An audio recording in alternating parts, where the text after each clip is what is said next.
Sa 7 buwan ng taong ito, mahigit 300,000 kababayan natin ang nakinabang dito. Bukod sa programang ito ng PhilHealth, ang bilang ng mga gamot na tinanggalan natin ng value-added tax ay umabot na sa mahigit 2,000.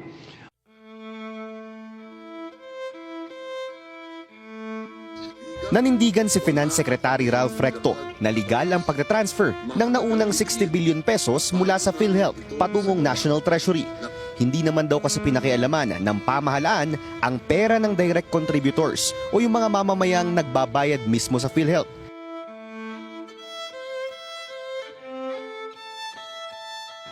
Nariyan pa rin ang malaking suporta ng PhilHealth kung kailangan talagang magtungo sa pagamutan. Ang ikinasama ng loob niya, hindi niya napakinabangan ang halos 5 taon niyang kontribusyon sa PhilHealth. Tinanong ko po, ma'am, yung PhilHealth dun sa ospital kung bakit po 7-8 lang. Dahil wala pa daw pong 24 hours na naka-admit yung bata, na na-deceased na siya, na-expire siya. Resuscitation package lang po ang maibibigay nila. Ang sabi ko po talaga, ano yun, ma'am? Hihintayin muna nung tao yung 24 hours bago mamatay. Dapat po pala sinabi ko sa anak ko na, oh wait lang, huwag ka muna mamamatay, wala ka pang 24 hours. Patuloy na pinaparami ng PhilHealth ang sakop nitong mga sakit, kondisyon at serbisyo.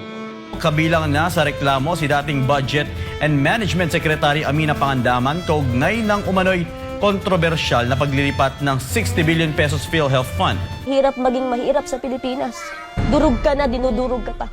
Nag-aayos ako ng papel habang nakamural yung anak ko.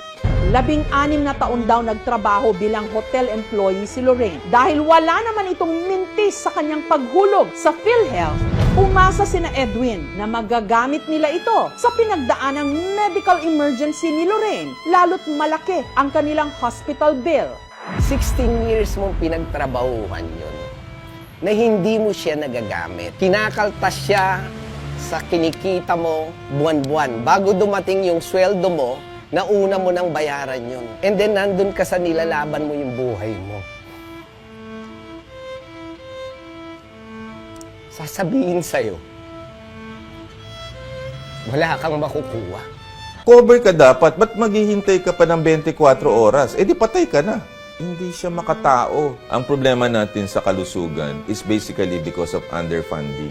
Tayo po ang pinakamaigsing lifespan sa Asia because wala tayong access to healthcare.